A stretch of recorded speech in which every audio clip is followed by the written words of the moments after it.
My name is Alexandru Puscasu, and today I'll talk about introducing Chiplets and next-gen packaging technology in university curriculum. Me and my colleague think a lot about that, how to bring hot topics in the university. First of all, let's see why I want to do that. Let's see what happened right now in the industry. The semiconductor industry faces some challenges, like, okay, the Moore law is slowing down to produce tech chips in the new technology. The fabrication cost, it's very expensive. Also, we have a complex engineering, because the new technology brings also a lot of problem about thermal integrity inside the chip. Also, have to deal with re-engineering. Okay, you have an IP you can reuse, but for every new chip you have to re-implement that on your new chip. Also, because the area increased a lot, the yield is very low. Okay, the solution that the industry found is the chiplet, and also advanced packaging like system in packaging. Like a small definition, a chiplet is a small chip specialized in one task. And the system in package is the way you interconnect multiple dies to communicate and have a solution in the final. Okay, what are the main advantages of the chiplets? First of all, we have a flexibility to choose the right node for your application, for your, let's say, task. For example, the memory scale very slow. It's much useful to have memory on the high nodes technology and the CPU on the newest nodes. Also, because you have a small chip, of course you have a better yield. Because have multiple solutions, you can reuse this reach out low development and fabrication cost based on utilization, and also have your IP protection because you deliver your clients the IP in the silicon form, so it's very hard to do reverse engineering. Let's see what solution exists right now on the market. The first commercial solution in the chiplets started in 2011, was provided by Xilinx, a current part of the AMD group. They developed a very large FPGA based on chiplets. They use 4 FPGA chiplets that interconnect between them. AMD continued with their work on chiplets, and in 2019 they developed the Zen 2 series, first chiplet-based CPU, commercial CPU-based. In 2022, AMD announced their 3D cache. They stack the cache of their CPU on the top of their processing cores. That was a very game-changing. Okay, also let's say the newest product from the AMD, the Instinct MI300 is the largest chip developed by AMD. They integrate 1028 gigabytes of RAM with HBM3. They stack 12 packaging of 12 chiplets of memory. Also, they added on the chip 3 CPU dies and 6 GPU dies. Okay, also Intel takes steps in that direction. In 2020, they launched their first chiplet-based CPU, and at this task they used the Foveros, the 3D stacking solution. In 2023, Intel launches their Ponte Vecchio that show how very good the main advantages of the chiplets. They use 47 chiplets by multiple vendors in 5 technology nodes from Intel and TSMC. Also, very recently, the Intel showed the Pike Creek. The Pike Creek, that first UCIe-based CPU. As you see on the last presentation, the UCIe is a very new standard for chiplets interconnection, and Intel showed that this is a very good solution for deploy a new CPU. Let's see what happened next. Okay, the company will continue to invest in the chiplets. The next solution, the next products announced with chiplets are, okay, at the end of the year, Intel will launch the Intel Meteor Lake. In 2024, AMD will launch the new Zen family, Zen 5. Also, in 2024, Intel will launch their Arrow Lake chiplet CPU. And also, in 2025, the Apple will launch their M3 processor built on chiplets. Okay, we'll talk about Apple.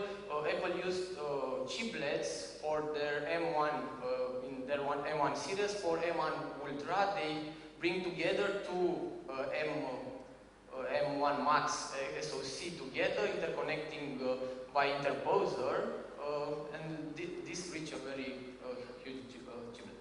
Okay, let's talk about the packaging. There are three types of packaging. First of all is the 2D. Let's say the most intuitive. You have chiplets, you have to interconnect them. The solution is to use a substrate. In many cases, or at the beginning, was to use an PCB-like substrate, but the Intel showed they can build their substrate on the glass. Okay, the 2D packaging has some limitation. They has a very low pin density and also have a lot of trouble with power and signal integrity. For that, the market moved to the 2.5 integration. They add silicon interposer between the circuits. Okay, that allow to increase the pin density and also reduce the power of the interfaces. And of course, the finest or the hottest integration is the 3D stacking. It helps you to reduce the area or the footprint of your chip. Okay, let's talk about the open source standards for interconnect chiplets. Open Compute Project Foundation defined two interfaces. First one is bunch of wires, and the other one is open high bandwidth interface. The both solutions are parallel interfaces that work on double data rate principle. The bunch of wire can reach up to 2056 gigabits per second, and the Open HBI reach up to 8 gigabytes per second. But the Open HBI is compatible with HBM, high bandwidth memory. Okay, other solution, open source solution is from Chip Alliance, and it's called Advanced Interface Bus. This is designed for 2D packaging to interconnect chiplets in a very low range, about 10 millimeter or less. They reach up to 6.4 gigabytes per second. And of course, the UCIe, Universal Chiplet Interconnect, how you see in the last presentation, this is developed by leading semiconductor company, including Intel, Microsoft, NVIDIA, ARM, AMD, TSMC, and many more. Yes, this has two modes of operation, a synchronous one and the asynchronous one. They can reach up to 32 giga transfer per second and provide a very low latency, about 2 nanoseconds. And it's compatible with PCI Express and CXL for fast integration with older solution.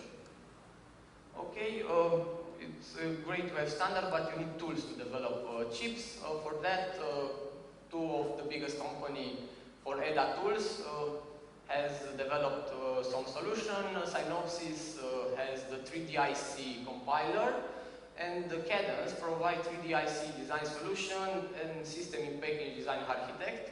The both tools offer all the tools, or aggregate all the tools you need to design your system in package, offer feature to integrate, to test, to do STI testing, power and signal integrity, and also to placing your chiplets. Okay, now let's talk about how you see to introduce these classes into the university.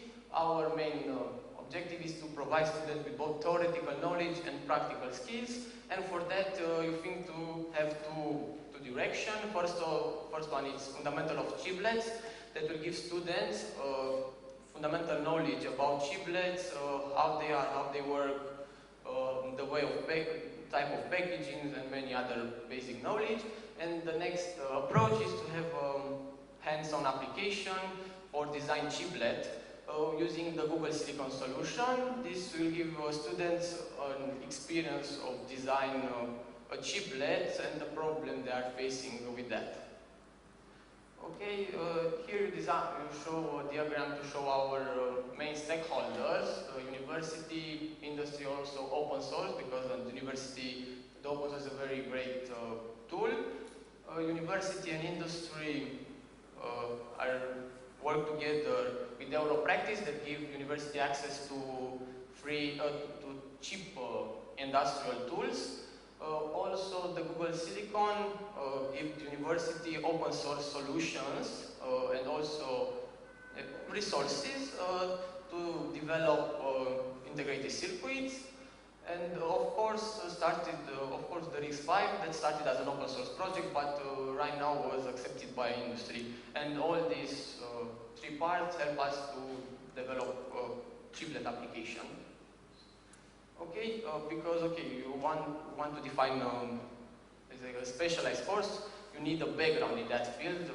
Okay, all starts down there. Okay, we have a lot of basic information about analog and digital electronics. Also knowledge about programming and scripting, because right now we involve a lot of programming. Also information about signal processing, power and signal integrity. You think these classes of chiplets have to take in the master degree. So the student will need to have also knowledge about digital design, VLSI, very large scale integration, hardware description languages, computer architecture and microprocessor, and finally they can reach up with the chiplets and application on Google Silicon. Okay, the classes that you think you need to have to provide a good theoretical foundation are introduction in chiplets, where we show to the students about the chiplets, the problem that industry faces right now, the solution, okay, at the very beginning. After that, have a course of chiplet architecture and design, a comprehensive study about how to design a chip, a system in package, the problem that you have to deal with that and the solution for that. And finally, performance and scalability to show students how to create a microprocessor-based solution using the chiplets, and of course, finally, the practical direction. Let's see more about the practical direction. The main practical application should be to study and learn how to use the OpenLane. OpenLane is a tool provided by Google Silicon that aggregate multiple open source EDA tools. They also provide the PDK, the factory files, everything open source. Also to have laboratory assignments. Okay, students can have exercises and testing to see how this tool works, to develop a chiplet. Also, finally, project work when you want to find the real industry application for students to have a real experience. Okay, and final conclusion. Okay, at the beginning, you show why it's important, why the chiplets are important for the industry. They are most cost-effective. Okay, then you create a system on the chips. Technology companies join together to design, so that means it's not just a trend. Probably will continue a lot after that. And you propose to introduce a chiplet, a concept of chiplet and system in packaging. You found out that are tools provided by Cadence and Synopsys, and that could be used in universities.